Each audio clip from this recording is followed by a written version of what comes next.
Hi there. I have a new EllieBelle here to show. I'm very proud of this guitar. This one just is came out very well. Because all the other ones are such dogs. But this one has an Adirondack spruce top, and Adirondack spruce is it's a really great sounding wood, generally speaking, and it's often kind of rustic looking. It tends to have wide grain, a lot of different colored streaks in it and stuff. And this set, I got four of these sets. I wish I could have gotten 20 from this particular tree, and it's just creamy colored, sort of ivory colored. The grain is very even, and it's just really, really premium grade stuff, and it sounds like it too. Then the back and sides are made with koa, and I bought these sets from my friend Koa Bob. Hi, Koa Bob, if you're out there. And I actually went and was able to hand pick some sets out, and this was among them. He called this soldier curl because the curly figure of this koa is so even, and there are really no errant soldiers at all. This set doesn't have any blemishes, which is rare, especially these days.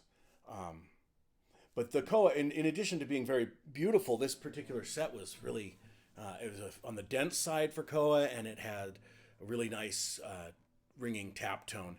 And that comes through in the guitar. This guitar has quite a bit of sustain for a koa guitar. Koa is a lot like mahogany, and it tends to create a woody, dry kind of guitar. And this one is, although it has a lot of that quality to it, it also has a nice sustain. It's decked out in cocobolo binding with some curly maple as the purfling, and I like using the curly maple for the purfling because it flashes as it changes, as the light reflects on it in different ways. So when the guitar moves or you move your head, you see different parts of the wood reflecting, and it creates a flashing effect that's a little bit like you would get with pearl or mother of pearl or palo abalone. And it's a way to get some flash, but it's still nice and organic because it's wood. Sound port, cutaway, cocobolo bridge, and fingerboard. And cocobolo is a nice wood for fingerboards. It wears really well. It's very dense, and it's a very resinous wood, and it wears really well. And it's also really pretty. This stuff is, right now, it's sort of an orange, sort of a chocolatey orange, is that a color? To black. And when in 5 years, this will go mostly to dark brown. Cocobolo oxidizes and turns dark brown. This board it was a 10-year-old board. I resawed it. It was almost black on the outside. But anyway, I'll play a little bit and show you what I'm talking about here.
This guitar has a lot of bottom end, but it's usually I guess when we're trying to describe tone with guitars, it's so hard. It's so hard to come up with a coherent way to describe a sound.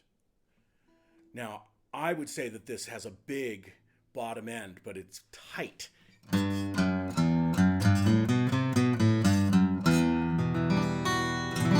Now, usually tightness is a word, an adjective that you would expect, that you would use in a negative sense. Ah, it sounds really tight. It'll loosen up later.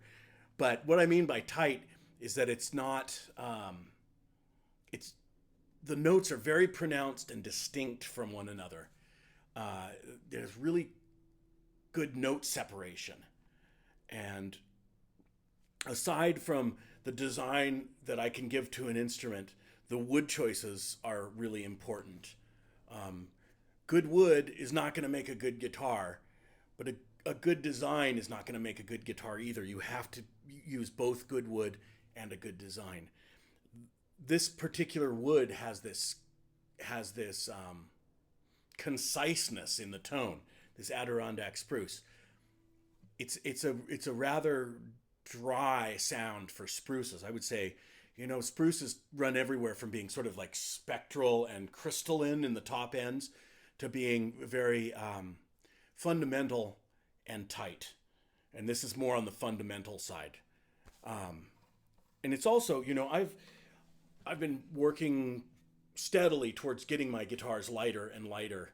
I think that is my goal as a builder, is to build a light instrument. I happen to like what happens when a guitar gets light, but you have to keep it. You have to be cool. You can't just totally make it light, or it'll start distorting significantly and it will collapse. So the trick is to ride the crest of the wave, just shy of disaster, but that's where the sweet spot is. An overbuilt guitar is going to sound brittle. It's going to sound much more, it's going to give much more of an EQ towards the high end and brightness. And that's just something that doesn't interest me a whole lot.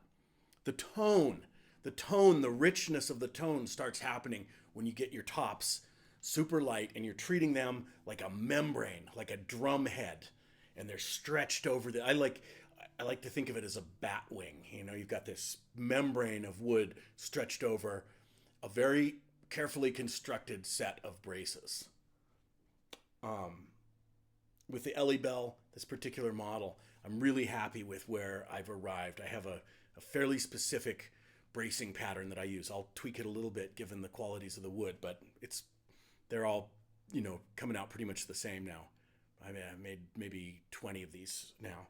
And it's a medium-sized guitar, 15 inches across here, but it's still, this gives me as much bottom end as I really, really need. So anyway, there's this particular guitar, and I think it's going to go away in a day or two, and I will miss this one because I've put in a couple hours playing it, and I really love it. I've got another EllieBelle to show you that's finished, which is a completely different animal. So that one has a cedar top and East Indian rosewood sides and back. So thanks for watching. I hope it's interesting to you, and I'll talk to you later.